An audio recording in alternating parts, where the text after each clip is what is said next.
Assalamualaikum warahmatullahi wabarakatuh. Waalaikumsalam warahmatullahi wabarakatuh. Bismillahirrahmanirrahim. Alhamdulillah nahmaduhu ya dzal jalali wal ikram. Assalatu wassalamu ala asrafil anbiya'i wal mursalin sayyidina wa maulana Muhammadin wa ala alihi wa ashabihi ajma'in. Amma ba'd.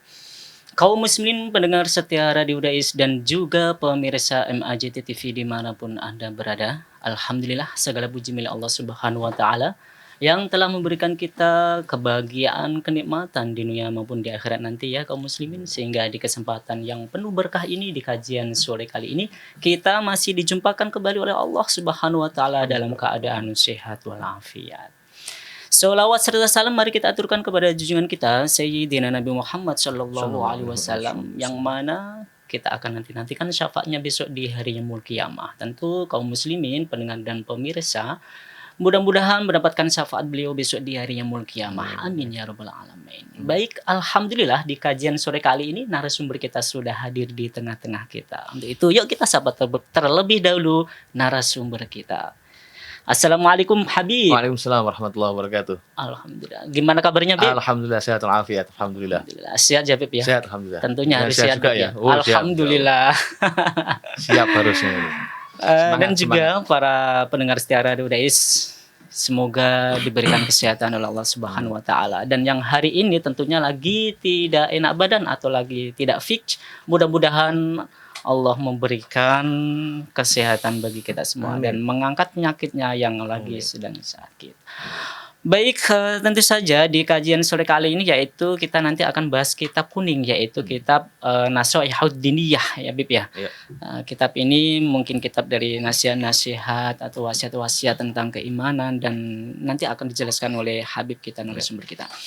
Untuk itu kaum muslimin pendengar setia Radio Dais dan juga pemirsa MAJT TV dimanapun Anda berada yang ingin menyimak, silakan klik saja di gelombangnya Radio Dais yaitu di 107,9 FM, atau bisa simak di live FB-nya Radio Dais. Dan nanti ya kaum muslimin pendengar setia Radio Dais dan pemirsa MAJT TV dimanapun Anda berada yang ingin bertanya, silakan hubungi di Radio Dais hubungi kami di 0821 336 70.000 atau bisa melalui teleponnya Radio Dais di 024 674 352. Tentu sudah tidak sabar lagi kita dengarkan ya kajian sore kali ini. Untuk itu kami silakan kepada narasumber kita, beliau Habib Diauddin Sumonggo, Habib. Ya. Bismillahirrahmanirrahim. Alhamdulillahirabbil alamin wa sallallahu wasallam wa baraka ala sayyidina Muhammadin wa alihi washabbihi ajmain. Subhanaka la ilma lana illa ma 'allamtana innaka antal alimul hakim. Rabbi shrah li sadri wa yassir li amri wahlul 'uqdatam min lisani yafqahu qawli, amma ba'du. Alhamdulillah kita lanjut lagi di kajian kitab Nasha'ihud Diniyah di mana masih membahas tentang khusyuk dalam salat. Di mana di pertemuan sebelumnya kita sudah bahas atau Imam Haddad sudah memberikan sedikit gambaran bahwa khusyuk itu dimulai dari proses. Jadi proses itu yang kemudian salah satu yang menentukan kekhusyuan.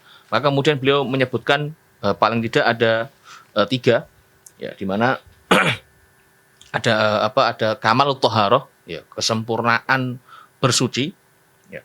Kemudian ada al-mubadarah bis shalah ya, segera langsung untuk salat. Ya, 2 berarti 2. Maka sekarang Imam Haddad masuk ke intinya. Ya, jadi kalau ibarat barang itu ya yang beliau sebutkan sebelumnya itu proses sebelumnya atau pemilihan bahannya. Nah, sekarang ini pengolahan bahannya. Maka di sini kemudian beliau menyebutkan dalam kitab Nasha'ihud Diniyah ini wa minal muhafadzati 'ala sholati wal iqamati laha husnul khusyu'i fiha. Di antara bentuk penjagaan terhadap sholat dan pendirian yang sebenarnya dalam sholat itu adalah husnul khusyuk. Ya, benar atau baik kekhusyuannya. Sekali lagi bahwa khusyuk oleh para ulama dimaknai adalah sukunul jawarih ya, wa hudurul qalbi wa tadabburul qiraah. Jadi pemaknaan khusyuk di banyak kitab itu disebut sebagai sukunul jawarih ya, ketenangan anggota badan ya, wa hudurul qalbi ya, kehadiran hati, wa tadabburul qiraah ya, mentadaburi, memaknai setiap bacaan. Maka kata Imam Haddad, ya di antara bentuk kesempurnaan atau penjagaan dalam sholat itu adalah husnul khusyuk, ya, baik dalam kekhusyuannya. Kemudian wa hudhurul qalbi, hadirnya hati, wa tadabburul qiraati wa fahmu ma'aniha. Kemudian memahami atau mentadaburi qiraat, bacaan yang dia baca, baik itu bacaan Al-Qur'an maupun zikir, tasbih dan lain sebagainya. Wa fahmu ma'aniha, berusaha paham apa yang dia ucapkan. Jadi bukan hanya sebatas ngomong atau misalnya ngucap bismillahirrahmanirrahim tapi tidak tahu makna daripada bismillahirrahmanirrahim dan seterusnya. Kemudian wastish'arul khudu', kemudian berusaha, ya. Jadi ada syu'ur, ada perasaan, ada istish'ar, ada berusaha merasakan. Al-khudu', ketundukan di hadapan Allah Subhanahu wa taala. Wa tawadhu' lillahi 'inda ruku'i was sujud. Saat orang tadi melakukan rukuk dan sujud. Karena sebenarnya dalam berdiri pun juga orang harus merasakan kekhuduan, ketaatan kepada Allah Subhanahu wa taala. Tapi kenapa kok disebut ini hanya rukuk dan sujud? Karena umumnya orang menghormati sesuatu atau menghormati orang itu dengan rukuk dan sujud. Maka oleh Imam Haddad, ya rukuk dan sujud ini kemudian ditekankan lagi.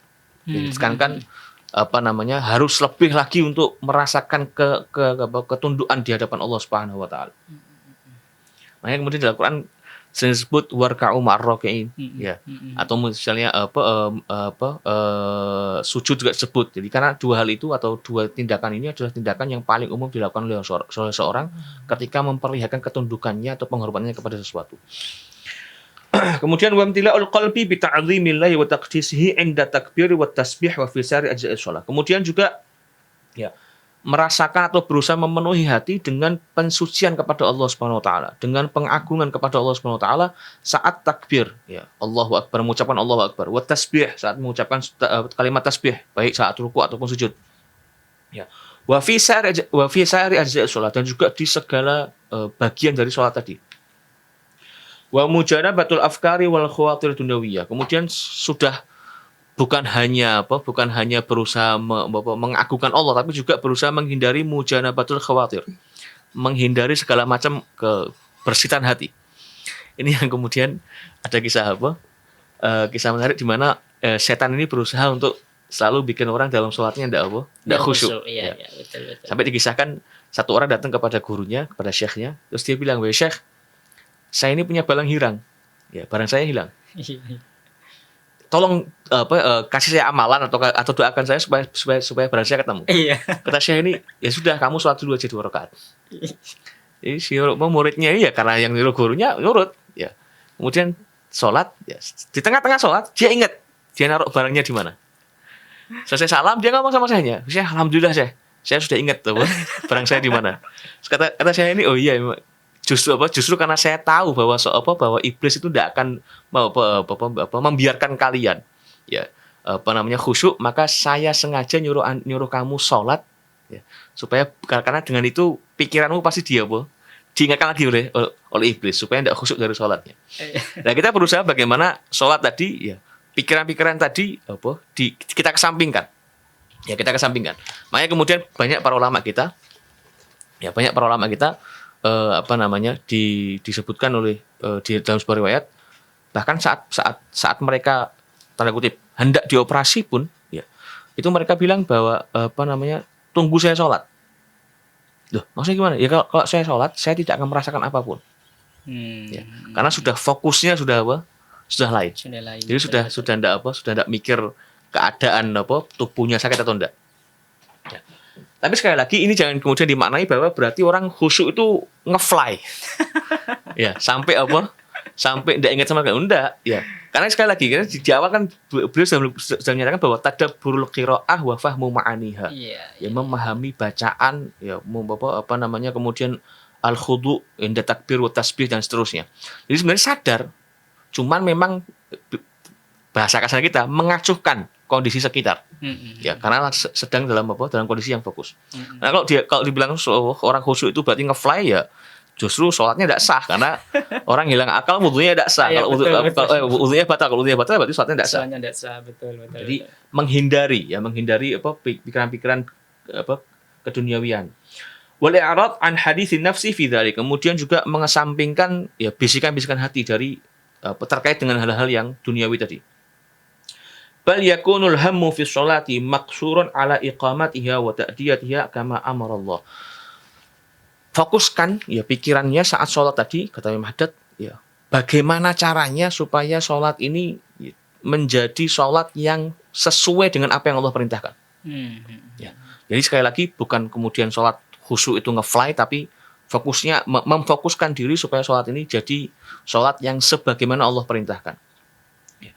Fa inna sholata ma'al ini dilanjutkan fa inna sholata ma'al ghaflati wa adamil khusyuk wal hudur.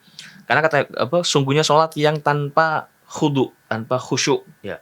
Kemudian bersama dengan ghaflah, kelalaian, la hasilaha wa la naf'a fiha, tidak ada hasil maupun manfaatnya. Tidak ada hasil maupun manfaatnya. Qala Hasan al-Basri rahimahullah taala, disebutkan bahwa Imam Hasan al-Basri salah seorang pembesar tabi'in, beliau menyatakan kullu sholatin, semua sholat la yahduru fiha al-qalbu, yang mana hati saat itu tidak hadir, ya, tidak full, tidak fokus, fahiya ilal uqubati asra, maka itu akan lebih cepat untuk mendapatkan hukuman. Ini kemudian jangan dipahami juga bahwa berarti hukuman itu siksaan dan sebagainya. Enggak. Hukuman dalam konteks ini adalah hukuman yang disebut oleh ulama tasawuf dengan ladzah. Ya, ladzatul ibadah. Merasakan kelezatan ibadah. Sebagaimana dikisahkan ada orang itu dia baca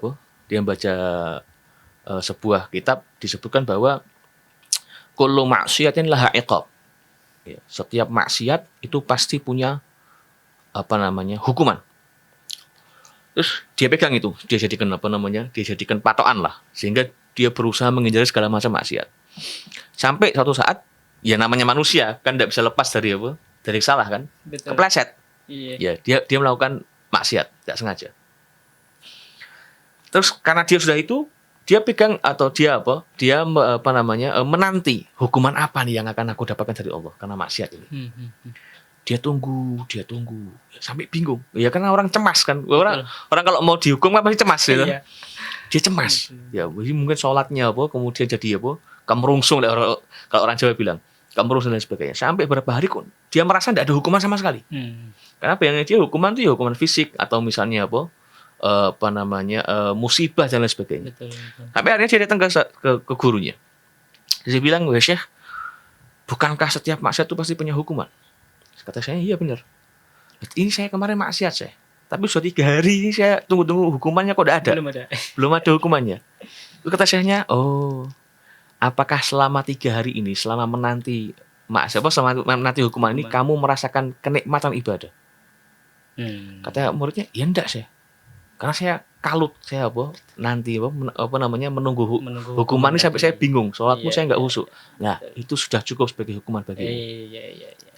Sehingga al-uqubah, ya hukuman yang dalam konteks tasawuf ini, ya maknanya itu. Ya, maknanya itu.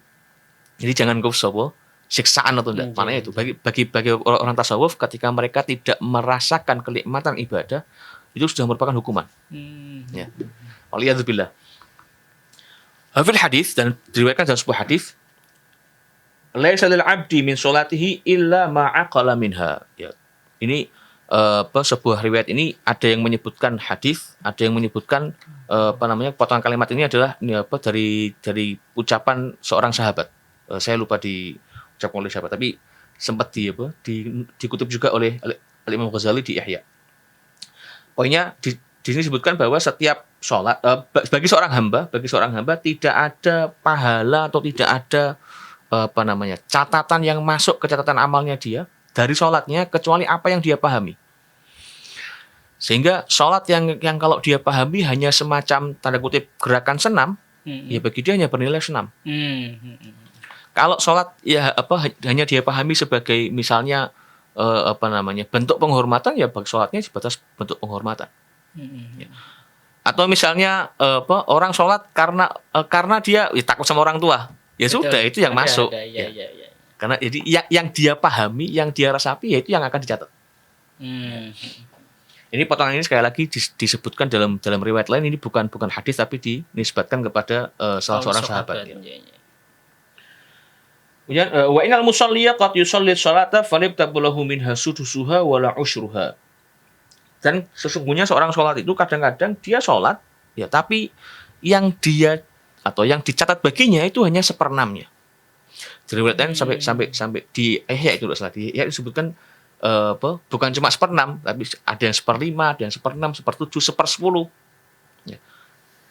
Terus beliau melanjutkan bahwa makna dari kalimat itu adalah annahu yuktabu lahu minha al-qadrul ladzi kana fihi hadiran ma'allahi wa khashi'an lahu. Maksudnya adalah sepersepuluh tadi atau seperenam atau sepertujuh itu adalah kadar, kata Imam Haddad, kadar yang mana dia hadir, dia khusyuk saat melakukan sholat tadi. Jadi sholatnya misalnya khusyuknya atau hadirnya 20%.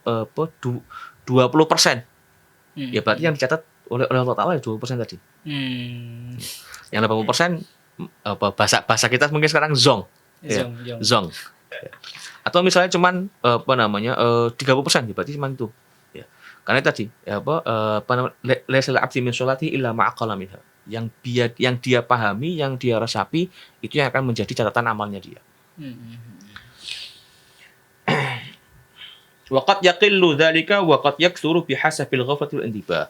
Kadang semakin sedikit, kadang semakin banyak, ya tergantung dari apakah dia lalai atau dia ingat atau dia sadar. Fal hadirul khasyi' fi jami'i sholatihi tuktabu lahu sholatuhu kulluha. Orang yang hadir, orang yang khusyuk, yang hadir hatinya, maka sholatnya akan ditulis semuanya 100%, full. Wal ghafilul lahi, sementara orang yang lalai, ya orang yang bermain-main fi jami'i sholatihi, di seluruh gerakan sholatnya, la yuktabu lahu syai'un minha, tidak akan mendapatkan catatan apapun. Ya ibarat kata ya dia main bola nggak pernah juara. Ya. Atau ikut lomba tenis nggak pernah dapat hadiah dan seterusnya. Alhamdulillah. Terus kemudian beliau sini menyebutkan fajtahid rahimakallah. Ini beliau mulai masuk dalam kiat-kiat atau hal-hal yang seharusnya dilakukan oleh seorang kalau memang mau menggapai kekhusyuan dalam sholat. Maka beliau mengawali dengan fajtahid rahimakallah. Maka ijtihadlah, berusaha keraslah. Ya. Fil khusyu'i wal huduri fi sholat, dalam khusyuk serta menghadirkan hati dalam sholat. Wa tadabbar ma taqra'uhu, kemudian tadabbar, renungi apa yang engkau baca. Ya, sekali lagi apapun yang dibaca, baik dari takbir, tasbih ataupun bacaan Al-Qur'an. Min kalami rabbika fi sholatik, ya dari firman Allah SWT dalam sholatmu. Wala ta'jal idza qara'ta, jangan terburu-buru. Ini yang kadang-kadang sering kita acuhkan karena dengan asumsi atau dengan alasan waktunya mepet. Bacaannya khusus, ya. Padahal kata Muhammad, jangan terburu-buru, ya. Jangan terburu. Fa innahu la tadabburu ma'al ajalah, karena tidak ada tadabbur, tidak ada perenungan kalau cepat. Makanya kemudian Allah SWT ketika memerintahkan Nabi SAW juga jelas warattilil Qur'ana tartila. Ya, bacalah Al-Qur'an dengan tartil, dengan jelas. Jadi bukan ekspres kayak orang ngomong cepat itu enggak, tapi tartil, ya. Setiap katanya dibaca dengan jelas dan seterusnya. Kemudian beliau lanjutkan wa idza raka'ta. Ya, ini kiat selanjutnya wa idza raka'ta. Jadi kalau pas berdiri, katanya Madad, ibaratnya kalau pas berdiri ya renungi apa yang Anda ucapkan. Dari mulai ketika ngangkat tangan untuk takbir, ya. Maka renungkan bahwa Allah itu memang yang maha besar misalnya. Kemudian saat baca Fatihah, ya pahami makna dari Fatihah tadi. Kalau misalnya baca surat, ya sebisa mungkin juga pahami surat. Kemudian wa idza raka'ta, kalau engkau sujud ya ruku' wa sajadta dan engkau sujud, fatma'in, ya berhenti sejenak, ya tumakninah. Ya. Ini yang kemudian sebagian menyebut bahwa at-tumakninah yal khusyuk. Ya, ketumakninahan seorang dalam sholat, ya itu yang makna dari khusyuk tadi. Karena tumakninah dengan khusyuk maknanya sama-sama sukunul jawarih. Ya. Hanya bedanya kalau dalam konteks fikih, tumakninah ya sebatas ketenangan anggota tubuh sekiranya bacaan subhanallah cukup. Ya. Walatan sholatan nakrodik, jangan engkau ya sujud dan rukuk sebagaimana ayam matok.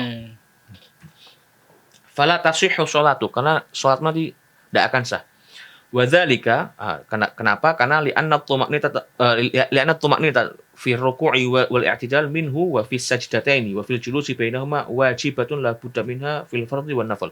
Karena tumakninah dalam sujud, dalam rukuk i'tidal, kemudian sujud 2 kali, kemudian duduk di antara sujud, semuanya itu wajib, rukun daripada salat. Baik di salat fardu maupun salat sunnah. Jadi jangan kemudian karena embel-embel ini salat sunnah, jadi ekspres pun nggak apa-apa. Ya enggak, fardu maupun sunnah sama-sama wajib untuk tumakninah. Hingga jangan kayak ayam itu tadi. Ya, karena banyak dari banyak orang merasa bahwa sunnah kan sampingan. Jadi nggak perlu khusyuk-khusyuk banget. Ya enggak. Ya sama aja, yang namanya sholat ya semuanya sholat. Ya hanya hukumnya yang berbeda, ada yang wajib, ada yang sunnah. Tabtul sholatu bitarkiha, yang mana sholat itu batal dengan meninggalkan tumakninah tadi.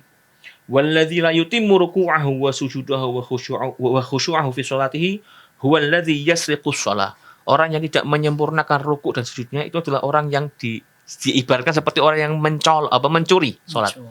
Ya. Kama warada dalam hadis, bahkan diriwayatkan dalam sebuah hadis. Jadi karena tadi ya rukuk, sujud ya, itu dua hal atau 2 tindakan yang paling sering atau umum orang lakukan dalam rangka menunjukkan ketundukannya atau penghormatannya. Ya, kita bisa cek di dunia manapun ya, ketika orang menghormati itu atau nyembah ya, bahasa kasarnya menyembah, itu kalau tidak rukuk ya sujud. Ya, kalau tidak rukuk ya sujud. Maka penekanan beliau atau dalam konteks sholat saja, dengan dalam rukuk dan sujud harus tumakninah, memang itu hal yang masuk akal sekali. Karena kalau kayak ayam tok, ya penghormatan dari mana itu seperti itu. Ya. Misalnya di negara Jepang, orang hormat dengan bosnya atau dengan raja ya dengan posisi seperti rukuk. Ya. Semakin lama justru menandakan bahwa orang ini semakin menghormati atau tunduk kepada orang yang dia rukui tadi. Maka sebaliknya sujud pun juga begitu. Ya. Maka katanya Madat, ya tumakninah dalam rukuk dan sujud itu hal yang penting, ya, hal yang harus diperhatikan. Jangan sampai tumakninah tadi kemudian kita colong terus kita tinggalkan. Ya. Karena itu justru akan menjadikan sholat kita batal. Warada dan diriwayatkan dalam sebuah hadis, anna man hafadha 'ala sholati wa atammaha takhruju sholatuhu baydaan musfirah. Disebutkan bahwa orang yang menjaga sholat kemudian menyempurnakannya, ya, artinya menyempurnakan segala macam hal yang harus dia lakukan dalam sholat tadi, maka nanti di hari kiamat sholatnya itu akan muncul dalam kondisi baydaan musfirah, putih, mencorot, cemerlang. Ya. Taqulu, sholat itu nanti akan bilang ke orang yang menjaganya tadi, orang yang menyempurnakannya jadi, hafizakallahu kama hafadzani. Semoga Allah menjagamu sebagaimana engkau menjagaku. Ya. Walladzi la yutimmu sholata takhruju sholatuhu saudaan mudlimah. Sementara orang yang tidak menyempurnakan sholatnya, ya, itu nanti sholatnya akan muncul di hari kiamat ya, seperti gelap, hitam dan gelap, atau bahasa kita mungkin hitam pekat. Ya. Taqulu, ya, sholat tadi akan ngomong ke orang ini, ke orang yang tidak menyempurnakan sholat itu, dhayya'aka, semoga Allah menyia-nyiakanmu, kama dhayya'tani, sebagaimana engkau menyia-nyiakanku. Ya, maka hati-hati, sempurnakan ya tumakninahnya, ya, kemudian tartil bacaannya, ya, supaya nanti sholat kita muncul di hari kiamat dalam kondisi putih. Ya. Jangan sampai jadi yang hitam, waliyadzubillah. Kemudian disebutkan dalam hadis ini, summa tulaffu, kemudian sholat yang hitam tadi akan dilempit, ya, dilipat, kama yulaffu thawb, kama yulaffu thawbul kharib, sebagaimana baju yang rusak dilempit. Ya mungkin lempit baju rusak ngapain kan gitu. Jadi berarti di uyel-uyel lah. Ya. Fayudhabu biha wajhu, kemudian dilemparkan di hadapan si orang yang sholat tidak sempurna ini tadi. Alhamdulillah. Wa fil hadis, dan disebutkan juga dalam sebuah hadis lain, innamas sholatu, hanya saja sholat itu tamaskun, merasakan atau menghadirkan rasa miskin, rasa butuh. Wa takhaddu', menghadirkan atau berusaha memaknai ketundukan. Wa takhasyu', berusaha untuk khusyuk. Jadi innamas sholatu tamaskunun wa takhaddu'un wa takhasyu'. Ya, sholat itu poinnya adalah merasa menjadi miskin, merasa tunduk, merasa khusyuk. Ini yang kemudian disebutkan oleh di salah satu kitab fawaid itu. Disebutkan kalau ada orang yang dia sholat terus dia merasa tidak khusyuk, ya, terus gimana? Terus kata Syekh ini di Fawaid itu menyebutkan bahwa ketika perasaanmu tidak khusyuk itu hadir, itu yang sebenarnya dimaksud dengan khusyuk. Ya. Atau sebagaimana riwayat dari Sayyidina Abu Bakar Siddiq ketika ditanya sama orang, bagaimana engkau mensifati Allah atau bagaimana sifat-sifat Allah yang kau pahami, beliau bilang, ya Allah Ta'ala di luar segala hal yang bisa kita bayangkan. Terus beliau melanjutkan al-ajzu anil idraku. Ya, ketidakmampuan untuk memahami itu justru adalah sebuah pemahaman. Maka Syekh tadi bilang bahwa ketika orang merasa dia tidak khusyuk, justru itulah poin kekhusyukan itu. Gitu. Ya. Jadi jangan kemudian aku tidak khusyuk, sudah usah sholat lah. Ya, na'udzubillah min dzalik. Ya, enggak. Karena karena sekali lagi masih banyak orang yang memahami bahwa khusyuk itu nge-fly. Ya, enggak ingat apapun, enggak mendengar apapun. Padahal salah. Sebagaimana disebutkan bahwa Nabi Shallallahu Alaihi Wasallam dalam sebuah hadis menyatakan, inni la adkhulu ila shalah. Aku ini sudah masuk dalam sholat atau sungguh masuk dalam sholat. Wa uridu an utawwila fiha, dan aku ingin memanjangkan sholat. Ya, karena Nabi itu senang. Ya, karena Nabi itu senang sholat, sering sholat. Ya, kalau kita kan sedikit ya, sholatnya sedikit. Kalau Nabi sedikit-sedikit sholat. Betul. Kemudian beliau dalam hadis itu beliau menyebut ya, wa inni uridu an utawilaha, aku kepingin memanjangkannya. Fa asma'u buka as-sabi. Kemudian aku mendengar tangisannya seorang anak kecil. Fa atajawwazu, maka aku ringkaskan. Aku ringankan salatku, karahiyata an asyqa ala ummihi. Karena aku tidak mau ya, ibunya yang salat di belakangku merasa berat. Ya, karena ibu kalau sudah anaknya nangis kan pasti kepengen langsung. Betul. Maka Nabi memperhatikan itu. Nah, ini menandakan bahwa Nabi pun bukan terus tidak sadar dengan dunia sekitar, enggak. Tapi Nabi fokus, tapi masih masih mendengar, masih memperhatikan yang di sekitar beliau. Karena begitu ada anak kecil nangis, beliau dengar, langsung beliau meringkaskan sholatnya. Jadi bukan nge-fly, sekali lagi bukan khusyuk, itu bukan nge-fly. Terus kemudian itu yang pertama. Yang kedua juga kalau tidak bisa khusyuk ya itu tadi. Justru dengan perasaan Anda tidak bisa khusyuk, itulah poin dari kekhusyukan tadi. Ya, jadi jangan terus karena hal yang lain-lain terus itu. Terus beliau melanjutkan, walamma ra'a alaihi salatu wasallam ar-rajula alladhi ya'bathu bi lihyatihi fi sholati. Kemudian tatkala Nabi sallallahu alaihi wasallam melihat orang yang ya'bath itu melakukan tindakan yang percuma. Jadi sebutkan sini ya'bathu bi lihyatihi, melakukan tindakan yang percuma dengan jenggotnya. Jadi main-main. Ya, mungkin sholat terus gerak jenggotnya dibuat main-main. Apa yang Nabi katakan? Qala alaihi salatu wasallam, "Lau khasha'a qalbu hadza la sakanat jawarih la khasha'a jawarihuhu." Di riwayatnya disebutkan la sakanat. Kalau hatinya orang ini khusyuk, maka anggota tubuhnya akan khusyuk, akan tenang, diam, atau tidak gerak yang di luar gerakan sholat. Karena kita tahu bahwa dalam konteks fikih ya yang membatalkan sholat ya jelas hal-hal yang gerakan-gerakan yang di luar sholat. Jadi kalau dia melakukan tindakan yang tidak ada faedahnya, tidak ada hubungan dengan sholat, itu bisa menjadi pembatal sholatnya dia. Fabayyana, kata beliau, fabayyana anna khusyu'al jawarih min khusyu'il qalbi. Maka kata Imam Haddad, Rasulullah SAW di hadis itu ingin menyatakan bahwa tanda khusyuknya hati itu adalah khusyuknya anggota tubuh. Jadi semakin tenang orang saat sholat, justru itu menandakan semakin tenangnya atau semakin khusyuknya di dalam sholat. Ya.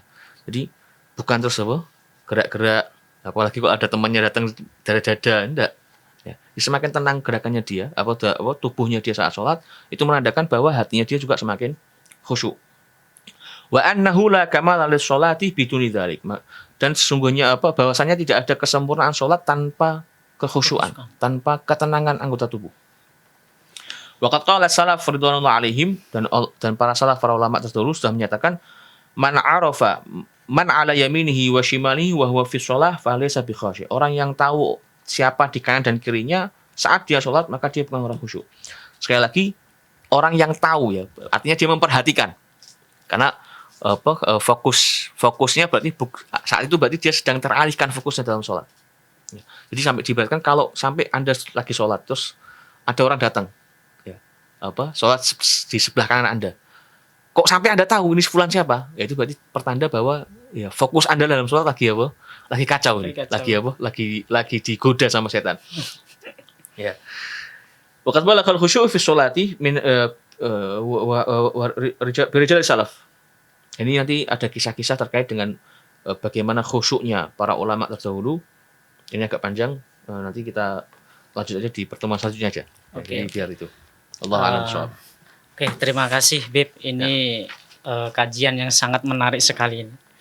Ini kajian yang setiap hari pasti kita ngalami ini. Iya.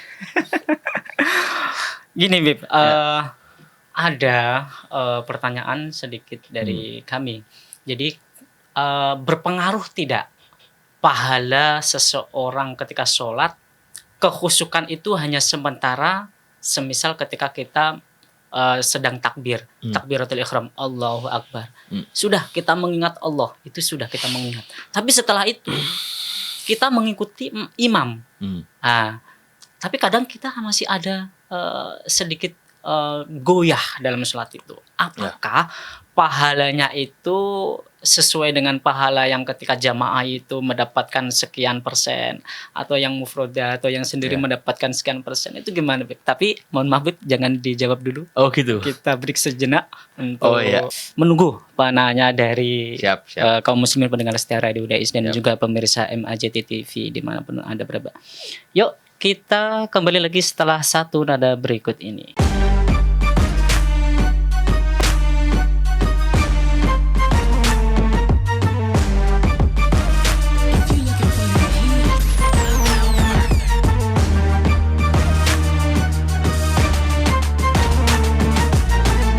Dipancarkan dari Menara Al-Husna. Dipancarkan langsung dari Menara Al-Husna. Menjelaskan dari Menara Al-Husna. Kawasan Masjid Agung, Jawa Tengah, 107,9 FM. 107,9 Radio Dakwah Islam terdepan dalam dakwah dan nada.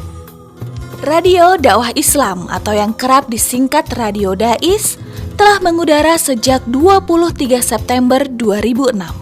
Radio berfrekuensi 107,90 MHz yang bertempat di lantai 1 Menara Al-Husna kawasan Masjid Agung Jawa Tengah merupakan radio yang bukan hanya menampilkan dakwah syiar agama Islam, tapi ternyata yang lain adalah Dais menyajikan acara hiburan, pendidikan, dan informasi dengan format Islami. Saatnya disapa dulu ya, udah gabung via SMS-nya. Berjumpa kembali bersama saya Conan di dalam acara Uswah. Kita akan membahas segala sesuatu yang berkaitan dengan tanaman kaum muslim. Masih dalam acara Salam Pagi. Kaum muslim, sesaat lagi kita akan bergabung dengan Masjid Agung Jawa Tengah untuk menantikan azan sholat zuhur. Senang sekali Kak Fajar pagi hari ini bisa menemani adik-adik semua dalam acara siaran anak RA. Selain itu, Dais mempunyai keunggulan untuk memikat hati para pendengar dan berbeda dari radio lainnya, yaitu adanya segmen dialog interaktif mengenai syiar agama Islam yang sangat dibutuhkan setiap masyarakat. Radio Dais menjangkau daerah Semarang, Demak, Kendal, dan sekitarnya. Bagi pendengar yang berada di luar kota, tidak perlu takut ketinggalan berita. Kini, Anda bisa download aplikasi Dais Play yang telah tersedia di Play Store smartphone Anda.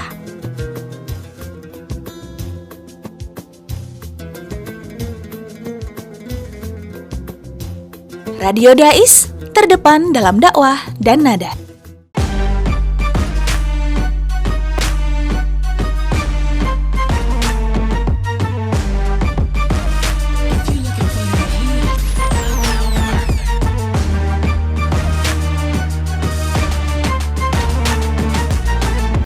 Baik, kita jumpa kembali di kajian sore kali ini ya bersama dengan Habib Diyauddin.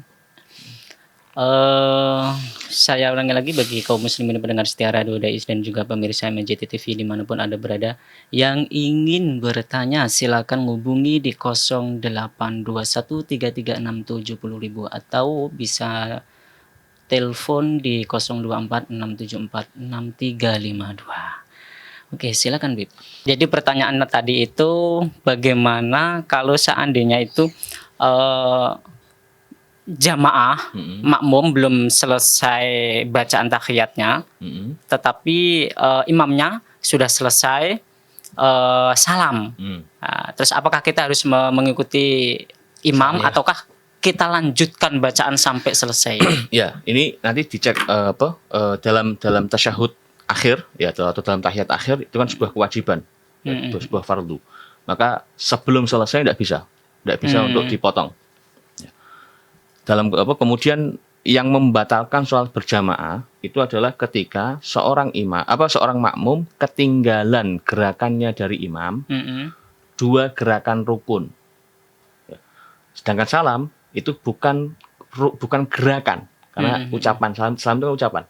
Sehingga misalnya imam saat tahiyat tasyahud akhir yang wajib, imam sudah salam, makmumnya belum selesai tasyahud, ya makmumnya melanjutkan yang di tasyahud, baru kemudian dia salam.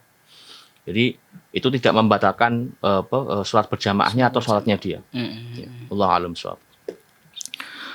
Ini kembali ke pertanyaannya jenengan tadi ya. Iya. Oke. Jadi apakah cukup? Itu pertanyaannya dua berarti ya. Apakah cukup kemudian khusyuknya hanya saat takbir? Ya. Kemudian kalau setelah takbir tadi dia fokus dalam mengikuti imam karena dia sholat berjamaah, apakah kemudian mengurangi kekhusyukannya atau tidak? Pertanyaan pertama, memang ada khilaf di antara para ulama yang disebutkan di Ihya itu. Ada sebagian ulama nyebut bahwa khusyuk itu salah satu rukun untuk sholat atau bahkan ada beberapa nyebut syarat, artinya kewajiban. Orang itu harus khusyuk. Sementara yang mu'tamad di banyak kitab fikih, khusyuk itu sunnah. Ala kulli hal, Imam Ghazali kemudian memilih ya bahwa khusyuk itu harus ada dalam sholat minimal saat orang takbir. Ya, minimal saat orang takbir. Maka kata Imam Ghazali di Ihya itu, pokoknya ketika dia sudah takbir kemudian dia sudah khusyuk di situ, itu sudah cukup atau sudah sah bagi dia menjalankan khusyuk dalam sholat. Nah, itu yang pertama. Yang kedua, kalau kemudian setelah dia takbir, dia khusyuk nih saat takbir, ya, artinya dia betul-betul menghadirkan bahwa dia sedang akan menghadap Allah Subhanahu Wa Taala. Ya, kemudian setelah itu kan dalam kondisi dia berjamaah, dia harus fokus mengikuti imam. Maka para ulama menyebut bahwa fokusnya orang dalam mengikuti gerakan atau mengikuti imam dalam rangka sholat, ya, itu juga bagian dari khusyuk. Ya. Jadi kan Imam Malik ini bukan wayakunul hammu, ya, fokusnya atau pikirannya adalah bagaimana menjalankan sholat sebagaimana Allah perintahkan atau sebagaimana syariat perintahkan. Syariat memerintahkan orang ketika sholat berjamaah sebagai makmum dia ngikuti imamnya, ya berarti dia sedang melakukan kekhusyukan dalam sholatnya. Jadi bukan kemudian terus ketika dia fokus dengan imamnya terus sholatnya tidak khusyuk, enggak, karena tujuannya buat sholat. Ya, sehingga kita kembali lagi ke kaidah usul fikih, ya lil wasail hukmul maqasid. Ya, wasilah hukumnya sama seperti tujuan. Jadi kalau tujuannya buat sholat ya berarti masuk kategori ibadah. Ya. Jadi fokus dia ikuti imam ya kita nilai juga berarti dia fokus dalam berusaha untuk menjalankan sholatnya dengan khusyuk. Betul. Allahu a'lam bishawab. Ya. Kayak tadi Bib, yang diutarakan oleh Habib tadi, kadang kita sholat awalnya khusyuk memang. Awalnya khusyuk. Di pertengahan itu tiba-tiba sesuatu yang nanti kita akan kerjakan itu muncul pada waktu sholat. Ya. Kayak tadi mohon maaf itu. Ya, kayak kehilangan itu. Barang yang hilang itu tadi. Lah itu apakah mengurangi apa ya istilahnya? Pahala dari sholat berjamaah. Ya prinsipnya sama kayak tadi dalam sebuah hadis yang disebutkan oleh tadi bahwa orang sholat itu kadang-kadang dia sholatnya tidak ditulis full. Mungkin yang dia bisa fokus atau dia bisa khusyuk hanya 1/6, hanya 1/7 atau mungkin 1/10-nya. Tapi yang jelas ketika dia khusyuk tercatat. Kemudian ada juga orang yang menyebut bahwa kalau kita nyari orang khusyuk di masa ini sampai mereka bilang tidak ada sama sekali. Justru saya bilang itu orang-orang yang menutup pintu rahmatnya Allah. Jadi jangan bilang begitu, bilang aja saya belum nemu. Nah, betul. Itu sama kayak orang bilang bahwa di dunia ini di zaman sekarang ini sudah tidak ada wali Allah. Ya, bilang aja Anda belum nemu, bukan tidak ada. Iya. Jadi bukan berarti kemudian kita menafikan bahwa tidak ada khusyuk sama sekali, tidak. Khusyuk insya Allah sampai akhir zaman pasti orang yang sholat khusyuk ya, orang sholat insya Allah sampai akhir zaman pasti ada. Hanya mungkin kita yang tidak tahu atau kita yang belum pernah merasakan dan lain sebagainya. Jadi memang setiap sholat pasti ada kadar khusyuk atau enggaknya. Ya. Jadi itu yang nanti presentasinya bagaimana itu nanti saat kita hitung-hitungan dihisab sama Allah Taala. Jadi jangan memvonis orang lah bahwa orang nggak khusyuk dan lain sebagainya. Kita tidak tahu hatinya orang kok. Kadang-kadang. Makanya kemudian sampai dikisahkan wallahu alam ini kisah sahih atau dhaif atau wallahu alam. Cuma ini kisah masyhur yang disebutkan bahwa Nabi SAW ngetes para sahabat sampai tingkat mana kehusuannya dengan memberikan hadiah. Nabi mengumpulkan para sahabat kemudian bilang ini nanti kalau ada yang sholatnya khusyuk saya kasih hadiah antara 2 sorban ini. Yang satu yang hijau, yang satu biru. Kemudian masing-masing sholat ya. Terus setelah salam Nabi nanya, kamu khusyuk sholatnya? Dia bilang enggak ya Nabi. Karena saya mikirkan hadiah itu dari jenengan. Ya sudah. Sampai terakhir di kisah itu disebutkan Sayyidina Ali. Sayyidina Ali sholat dari mulai takbir sampai ketika tasyahud. Ya. Beliau sudah fokus dengan sholatnya. Kemudian pas tasyahud mau salam, ya. Beliau tetap dalam hati. Ini saya nanti kalau sukses mau milih yang hijau atau yang biru ya. Terus salam, terus beliau sadar, ya Allah, saya masih teralihkan saat sholat dengan milih antara warnanya hijau atau warna biru. Iya. Terus beliau ngaku bahwa ya Rasulullah, tadi saya tidak khusyuk karena saya memikirkan yang hijau dan yang biru. Itu yang kemudian sering jadikan jadi kisah ini sering jadikan orang sebagai bahwa orang khusyuk ini sekarang tidak ada. Bahkan sahabat Nabi pun tidak khusyuk. Ya bukan seperti itu juga bahwa kasusnya. Ini karena kisah-kisah semacam itu mungkin disebut untuk menceritakan bahwa khusyuk ini satu hal yang meraihnya itu sulit. Ya. Meraihnya itu sulit. Ya. Bukan berarti tidak bisa diraih sama sekali. Ya. Itu yang pertama. Yang kedua, kisah itu kan menggambarkan hadiahnya di depan mata. Yang orang ketika melihat barang sesuatu lah di depan matanya pasti bisa teralihkan. Makanya kemudian kita dalam sholat disunahkan untuk melihat tempat sujud. Iya. Ya. Jadi supaya mata kita tidak tidak jelalatan kemana-mana. Jadi sekali lagi khusyuk insya Allah sampai akhir zaman pasti akan ada di umat Nabi Muhammad. Tapi jangan bagaimana meraihnya itu yang kita harus sering-sering latihan, sering-sering tadabbur qiraah, sering-sering sholat sunnah, memperbanyak sholat sunnah dan seterusnya supaya kita bisa betul-betul meraih. Karena khusyuk ini satu hal yang amat sangat sulit untuk diraih. Wallahu a'lam bishawab. Oke. Ini ada penanya dari WA, Beb. Fadhal. Dari Assalamualaikum Habib. Waalaikumsalam warahmatullahi wabarakatuh. Saya Irfan. Ingin bertanya, Beb, kalau sholat jamaah masbuk rakaat terakhir apakah tetap mendapatkan pahala 27 derajat? Ya. Itu khilaf di antara para ulama. Ada yang menyebut bahwa kalau dia berjamaahnya hanya 1 rakaat ya berarti yang nilai jamaah cuma 1 rakaat. Jadi misalnya imam sudah sholat terus dia masbuk. Dia masuk ketika imam sudah rakaat keempat. Dia ikut takbir, dia dapati rakaat keempat tadi. Maka setelah imam salam terus dia lanjut lagi. Sisanya misalnya 3 rakaat bisa. Maka sebagian ulama bilang bahwa 1 rakaat yang di awal yang dia berjamaah dengan imam itu bernilai berjamaah. Yang tiganya enggak. Sebagian lagi bilang enggak. Pokoknya ketika dia takbir, dia niatnya berjamaah, maka sampai akhir pun walaupun dia cuma ketinggalan tetap bernilai berjamaah. Ya wallahu a'lam. Jadi ada khilaf di antara ulama terkait hal itu. Tapi yang jelas sebisa mungkin tetap berjamaah gitu aja. Jadi jangan terus imamnya rakaat terakhir daripada aku dapat 1 rakaat tok dosa jamaah. Ya enggak. Jadi satu rakaat yang berjamaah itu sudah lebih afdal daripada yang lain kan gitu. Wallahu a'lam. Oke, Beb. Ada lagi, Beb. Kadang kita sering melihat di jamaah-jamaah mushola itu kadang kan ada jamaah yang membawa anak gitu kan. Nah, membawa anak, kadang anaknya itu rewel di tengah perjalanan pada waktu kita sholat. Terus anak itu kadang kita nangani anak dulu atau dilanjutkan sholatnya. Kalau dilanjutkan sholatnya nanti anak yang saya bawa semisal itu kan malah mengganggu banyak jamaah. Itu gimana Beb? Ya, kalau orangnya sudah masuk dalam sholat, ya tidak bisa kan? Ya dia selesaikan sholat dulu. Karena kan memutuskan sholat tanpa sebab yang jelas, tanpa alasan yang dibolehkan, kan tidak boleh, haram. Ulama haram, baik itu sholat wajib ataupun sholat sunnah. Yang kemudian kalau memang niatnya mau ngajak anak, ya harusnya dia dari awal ngomong sama si anak bahwa anak ini kita mau ke masjid atau mau ke musola, sebisa mungkin jangan rewel.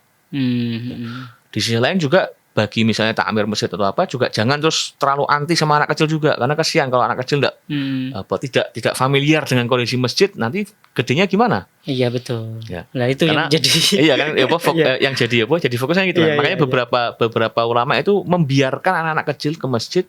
Ya. Walaupun ramai tapi ya tetap diingatkan. Kalau ramainya sampai ganggu diingatkan. Kalau enggak ya enggak. Ya, bahkan Nabi sallallahu alaihi wasallam pernah saat itu disebutkan di khutbah Jumat. Lagi khutbah, salah satu cucu beliau, Sayyidina Hasan atau Sayyidina Husain itu lewat, ya masuk ke masjid. Beliau nggak kuat karena anak kecil kan, lucu kan. Dia turun dari mimbarnya, nyium Sayyidina Hasan atau Husain, gendong, terus diajak ke mimbar itu, terus Nabi baru melanjutkan. Jadi anak ke masjid dalam kondisi saat khutbah Jumat atau saat sholat atau misalnya saat kajian, boleh-boleh aja. Yang penting kalau emang ribut ya diberitahu, jangan sampai ribut. Atau semenjak awal sebelum ke masjid sudah dibilangi dulu lah. Takmirnya juga jangan terlalu anti sama anak kecil kan gitu istilahnya. Ya karena anak kecil itu ya memang dunianya main-main kan gitu ya. Cuman betul, kontrol aja lah, kontrol aja. Wallahu a'lam. Oke, Beb, alhamdulillah kajian sore kali ini kayaknya sudah tidak bersahabat dengan kita lagi. Ya harus kita ajak bersahabat. Iya, waktunya maksudnya Beb. Dan mudah-mudahan kita besok bisa bertemu kembali amin. dalam keadaan yang sehat walafiat. Untuk itu kami mohon berkahnya Beb untuk berdoa agar kajian sore kali ini mendapatkan berkah dari Allah, mendapatkan ridha dari Allah Subhanahu wa taala. Monggo Beb. Bismillahirrahmanirrahim. Alhamdulillahirabbil alamin. Allahumma shalli wa sallim barik ala sayyidina Maulana Muhammadin wa alihi washabbihi ajma'in. Rabbana anfa'na bima 'allamtana, rabbi 'allimna alladhi yanfa'una, rabbi faqihna wa faqih ahlana wa qarabatil lana fi dinina ma'a ahli al-qutr untha wa dhakar. Rabbi wafiqna wa wafiqhum lima tartadhi qawlan wa fi'lan karama warzuqil kulla halalan daima wa akhil atqiya ulama nahdha bil khairi wa nukfa kulla syar. Rabbana aslih lana kulla syu'un wa aqirra bir ridha minkal uyun waqdi 'anna rabbana kulla duyun qabla an ta'tiyana rusulul manun waghfir wastur anta akramu man satar wa sunnatullahi taghshal mustafa man idal haqqi da'ana wal wafa بكتاب فيه للناس شفاء وعلى الآل الكرام شرفا وعلى صحب المصابيح الغرر. اللهم اهدنا بهداك وجعلنا ممن يسارع في رضاك ولا تولنا وليا سواك ولا تجعلنا ممن خالف أمرك وعصاك. حسبنا الله ونعم الوكيل نعم المولى ونعم النصير ولا حول ولا قوة إلا بالله العلي العظيم وصلى الله على سيدنا مولانا محمد وآله وصحبه وسلم والحمد لله رب العالمين والعفو منكم. Terima kasih Bib waktunya. Kaum muslimin pendengar setia radio dan juga pemirsa MNCT TV dimanapun Anda berada, alhamdulillah kajian sore kali ini kita sudah selesai. Untuk itu mari kita baca alhamdulillah bersama. Alhamdulillah.